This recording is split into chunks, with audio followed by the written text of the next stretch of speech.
Bon, bonsoir. Je ne vais pas faire une présentation trop longue, mais juste en quelques mots pour présenter Denis Robert. J'ai déjà eu l'occasion de le dire, mais c'est un vrai plaisir, une vraie fierté d'accueillir Denis Robert à Lyon, parce que c'est un de ces journalistes qui sont extrêmement inspirants pour le travail que moi j'ai pu faire, qu'on a pu faire à Lyon Capitale, et puis je pense inspirant pour la profession de journaliste. Quand on retrace son parcours, on voit qu'il a eu très tôt l'intuition des dysfonctionnements, des dérives de la profession, et aussi très tôt l'intuition de ce qui pouvait relancer, ce qui pouvait être des solutions pour la profession. Alors, il vient de sortir J'ai tué le fils du chef, qui est un recueil de ses papiers écrits à l'époque de l'affaire Grégory pour Libération, puis des articles qui ont été écrits pendant une trentaine d'années. Les derniers chapitres se jouant cet été. Et quand on se plonge dans ce livre, quand on se plonge dans les articles qu'il a écrits à l'époque, donc jeune journaliste, sorti de la fac de psycho, 26 ans, on voit tout de suite que c'est pas un journaliste qui se fait attraper par l'actualité. Il a une distance d'écriture, il y a une qualité d'écriture, c'est un vrai polar. Pour ceux qui n'ont pas trop suivi l'affaire, comme pour ceux qui l'ont vraiment suivi, on la revit, puis on y découvre énormément de choses. Donc il y a une vraie qualité d'écriture, il y a une vraie distance vis-à-vis des différents acteurs. Puis parfois c'est un petit peu saignant, y compris avec la profession, ces dérives, parce elles sont quand même coton. Et on voit là, c'est l'intuition que j'ai eue en le lisant, on voit tout de suite ce qui va faire le grand journaliste d'investigation qu'on connaît, c'est-à-dire qu'il va travailler derrière sur beaucoup d'affaires, notamment de corruption. On voit le journaliste qui ne se satisfait pas de la vérité policière, judiciaire, qui ne s'arrête pas à ça, qui va chercher ses propres chemins, et on va parler en matière de corruption, se satisfait pas de voir qu'il y a peu d'affaires qui sont jugées, et donc, comme certains confrères peuvent le dire régulièrement, il n'y a pas beaucoup de corruption en France puisqu'il n'y a pas beaucoup d'affaires. Euh, il s'est dit que ça ne devait pas être ça, et c'est comme ça que il a pu travailler sur les affaires qui datent un peu maintenant. Je ne sais pas si les jeunes connaissent Urba, Cora, Léotard, peut-être un peu moins celle-là. Par contre, celle que vous avez retenue, c'est Clearstream. Clearstream, c'est vraiment une enquête d'un journaliste d'initiative, c'est-à-dire qu'il n'y a pas un juge, il n'y a pas un flic qui va lui donner un dossier, lui donner un tuyau pour qu'il aille travailler là-dessus. C'est vraiment du journalisme de défrichage, c'est-à-dire que on part seul la fleur au fusil, et puis on découvre que la profession peut être un peu une meute dans ce cas-là, qui se met derrière, qui attend de voir s'il gagne ou pas la partie, mais en attendant on lui tire dans le dos. Il n'y a pas forcément beaucoup de gens qui sont venus pendant les périodes les plus difficiles à son soutien. Et puis bon, au final, une bataille d'une vie qui est gagnée. Mais vous aurez l'occasion d'en reparler. Clearstream, je le rappelle, c'est 2001. C'est la première grande affaire où on dévoile des fichiers, on dévoile des noms, des premiers fichiers de banque, pour les premiers leaks en fait. Wikileaks, je vous rappelle que c'est 2006. Clearstream, c'est la première fois où on va pouvoir travailler massivement sur des documents qui s'échappent comme ça d'une institution internationale qui ne souhaitait pas que les voir échapper. Quand je disais que c'est un journaliste qui a eu l'intuition très tôt qu'il fallait trouver des nouvelles formes de journalisme aussi pour exprimer ce genre d'affaires, alors vraiment pour la peine tout essayer, parce on a retrouvé l'enquête Clearstream à la fois dans des journaux, mais dans des livres, ça a été l'objet d'un documentaire, ça a été l'objet même de plusieurs, ça a été l'objet d'un film, ça a été l'objet d'une bande dessinée très réaliste en BD reportage, ça a été puis ça s'est retrouvé dans des romans, ça s'est retrouvé aussi quelque part dans des BD de fiction où j'ai pu voir des passages de Clearstream, d'autres enquêtes qui se retrouvent s'exprimer de cette manière-là. Euh, pour finir, en préparant, on en parlait tout à l'heure, et j'ai découvert même que il était à l'origine de médias, d'intuition médiatique assez bonne. C'est encore lui qui a l'idée de 21, l'idée qu'il faut avoir un journalisme d'écriture de longue haleine. Et puis voilà, le journal qui est excellent qu'on connaît aujourd'hui. Et j'ai même vu qu'il y avait eu l'idée à un moment donné de faire un site d'enquête locale, Info du jour, dans l'idée qui est, voilà, même au niveau local, peut pas tout réussir dans la vie, heureusement. Il faut bien laisser la place pour quelques réussites. Mais en tout cas, c'est des sujets sur lesquels on a réfléchi, puis on a vu ça, on s'est dit, tiens, c'est aussi une bonne inspiration.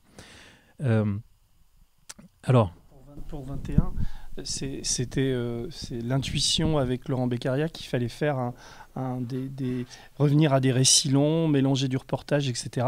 On l'avait développé donc bien avant 21 ensemble sur une idée que j'avais qui s'appelait Mata, avec un chemin de fer qui ressemble à 21, mais le titre 21 et toute l'aventure 21, j'ai assez décroché, comme j'ai carrément décroché des arènes et de l'hebdo et de tout ce qui se passe. On pourra en parler si vous voulez aussi, quoi. Mais bon, je ne veux pas m'approprier quelque chose qui ne m'appartient pas quand même. C'était moi qui le faisais. Alors l'idée de cette conférence, en fait, elle vient d'un livre qui n'existe pas, mais j'ai cherché pendant longtemps.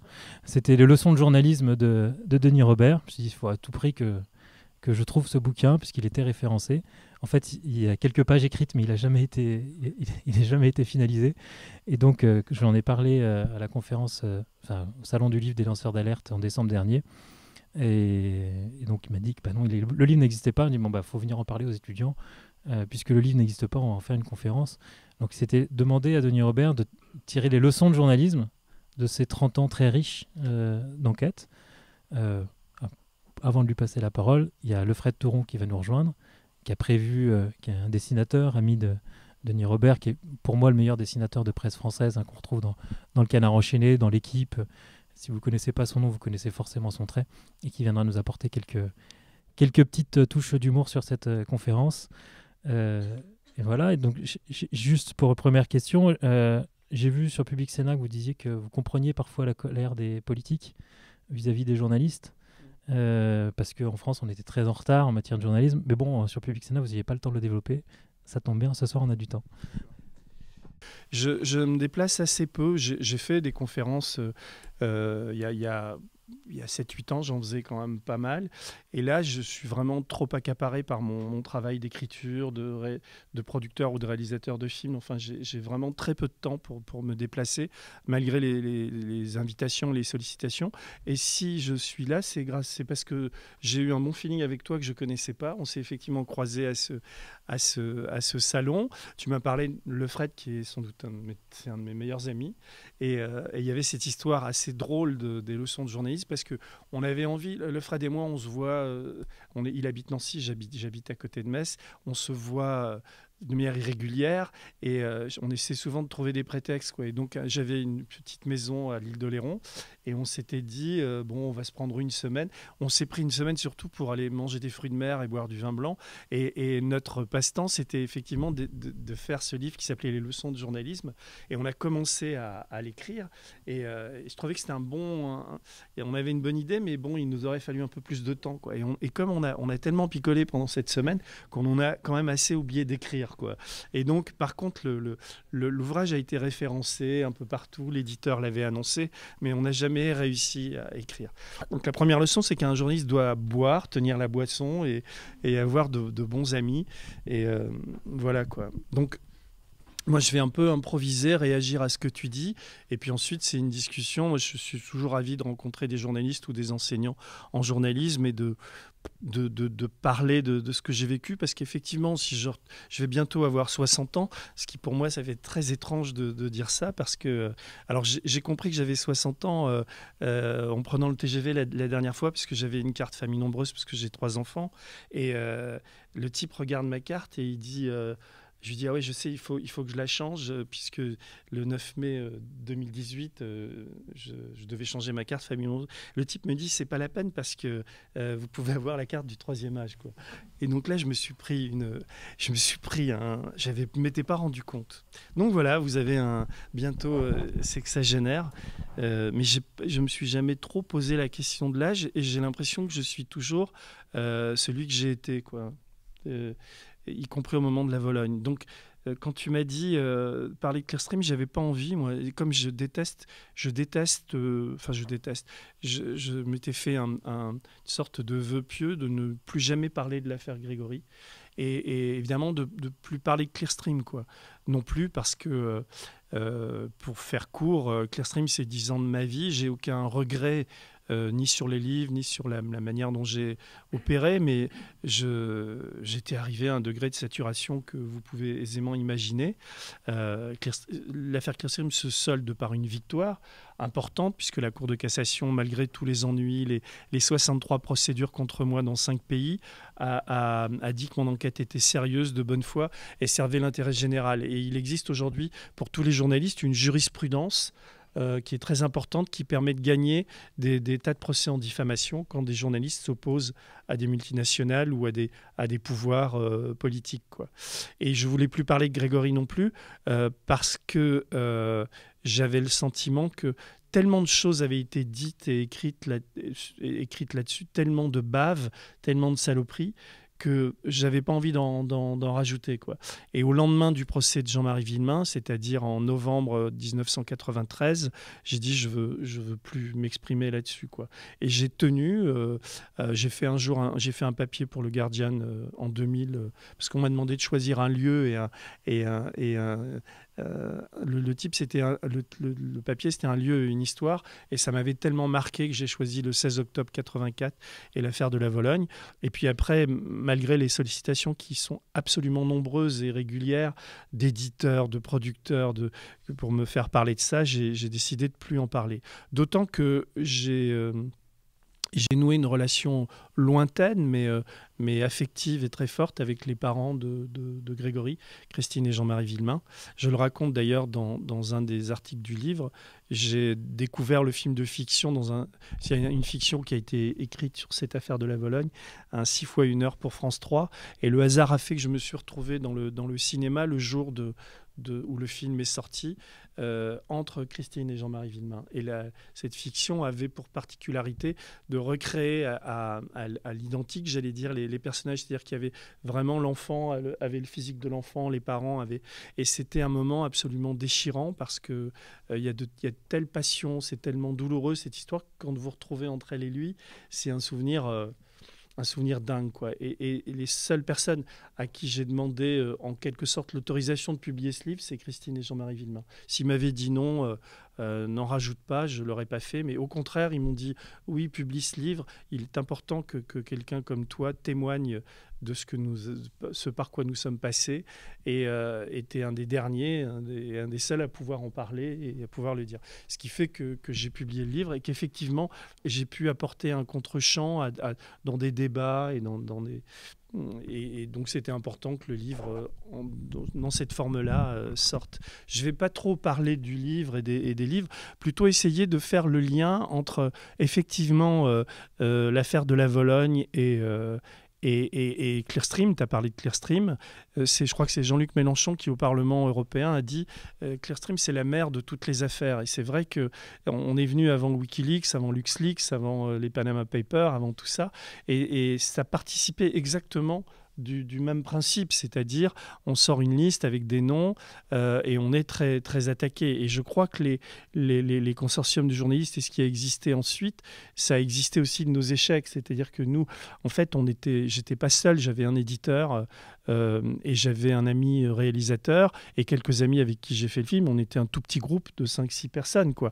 Et on a dû affronter des armées. Des armées d'avocats, de journalistes, je vous ai dit, parce qu'on sortait, on était face à une vérité qui était indicible dans nos sociétés, quoi. Et donc on a eu tous ces procès, et j'ai traversé ces orages, quoi. Et donc aujourd'hui, je peux essayer d'expliquer pourquoi.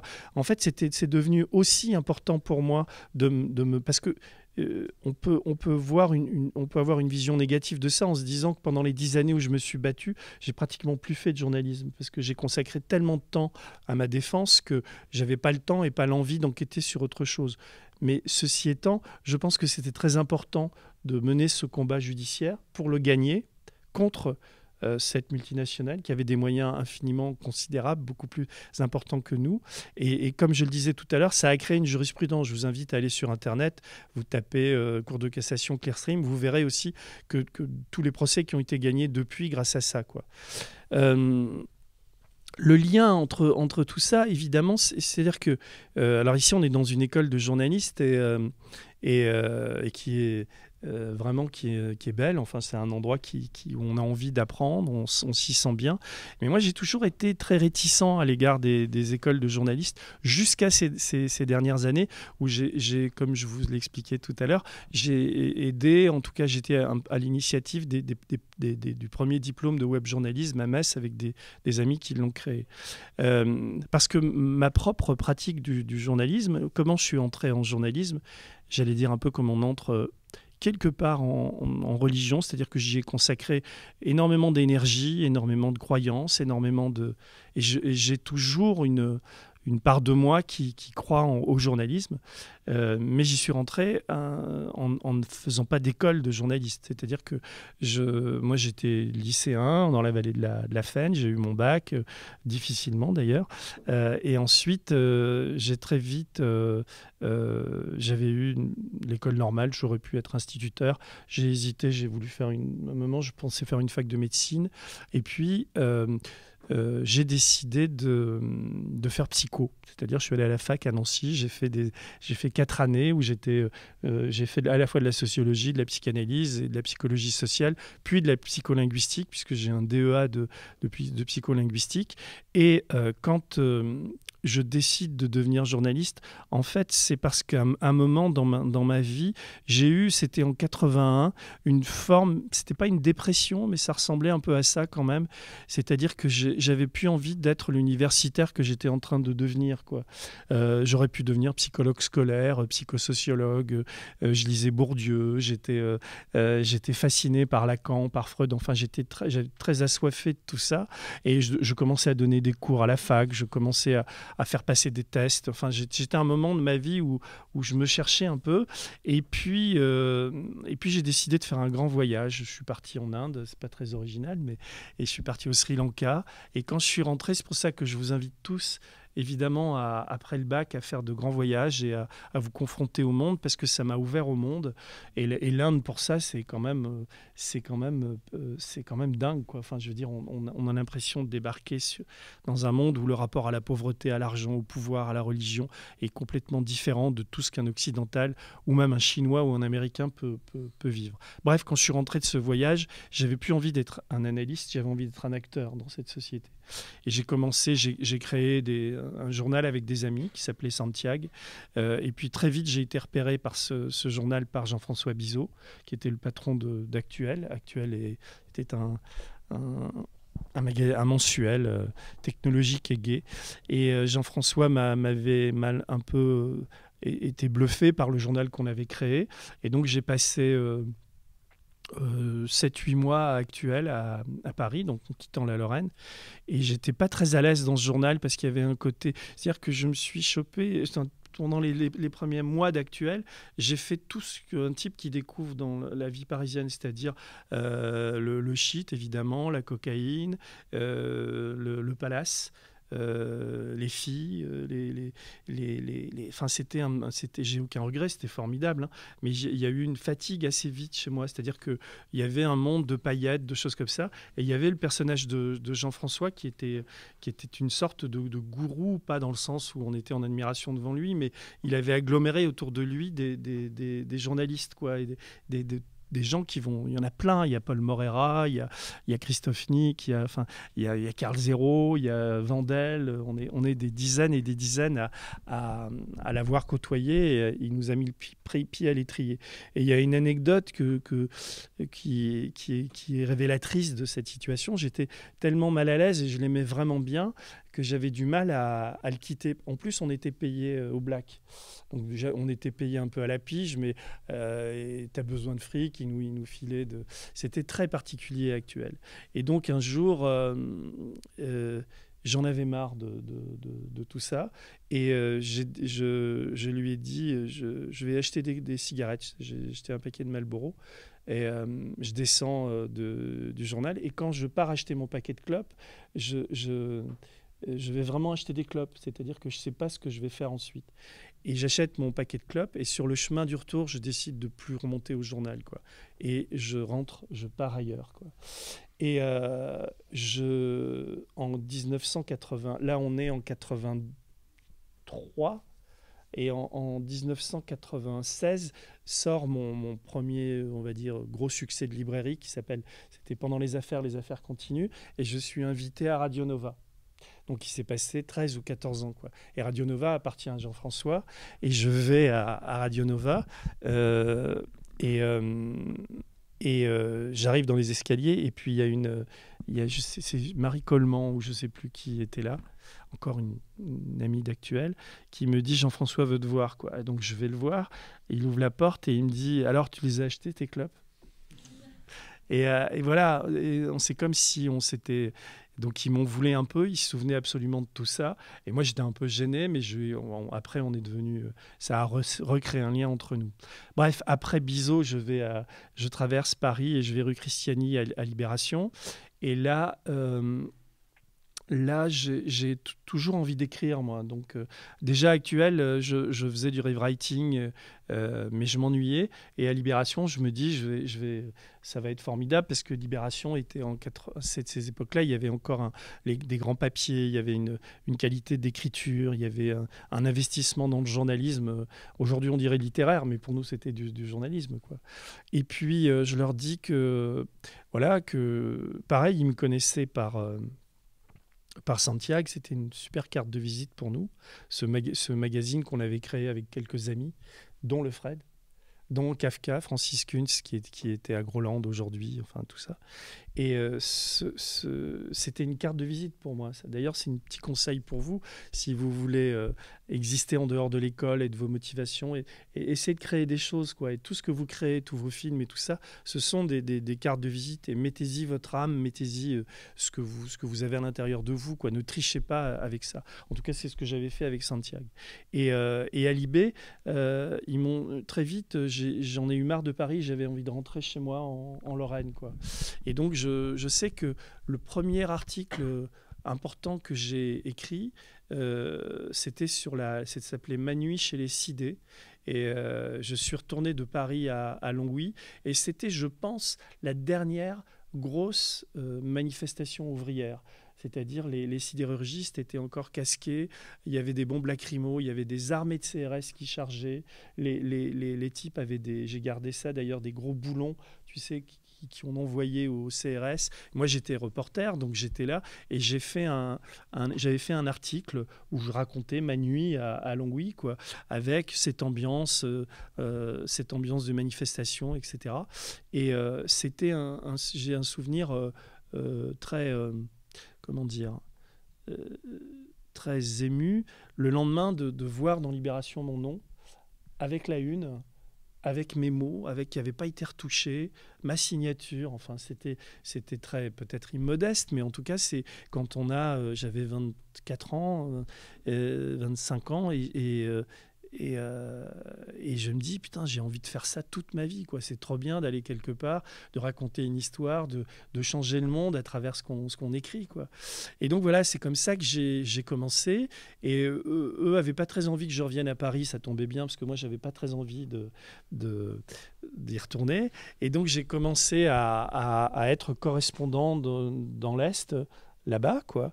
Et comme j'étais intéressé par tout, c'est-à-dire le sport m'intéressait autant que l'économie, qui m'intéressait autant que la politique, qui m'intéressait autant que les faits divers. J'étais assoiffé de tout ce que je pouvais vivre et surtout écrire, quoi, parce j'avais envie d'écrire, quoi. Et donc est arrivé assez vite un jour d'octobre 84 où je suis envoyé en Alsace. Donc je suis pigiste et c'est payé. C'était des piges c'était assez correctement payé pour Libération à l'époque par rapport à ce que ça paye en pige aujourd'hui. Mais j'en faisais suffisamment pour pouvoir vivre, quoi. J'avais pas d'enfant encore. Non, je dis pas de bêtises, j'avais pas d'enfant en 84. Et donc ça permettait d'y vivre. En plus, très vite, ils m'avaient donné une voiture de fonction. Donc j'avais une Renault 11 2 places ce qui me permettait de mettre mon chien. J'avais un Briard à l'époque, et donc j'étais reporter, quoi. Et je garde, j'étais vraiment très content. Donc Internet n'existait pas. Il y avait des cabines téléphoniques un peu partout dans les endroits où on passait, et il y avait des sténos à Libé qui, tous les soirs, quand on était en reportage, on téléphonait, on écrivait sur un bloc rodial des articles, on les dictait au sténo, elles étaient publiées le lendemain. Il y avait quelque chose de formidable. Voilà, c'était comme ça.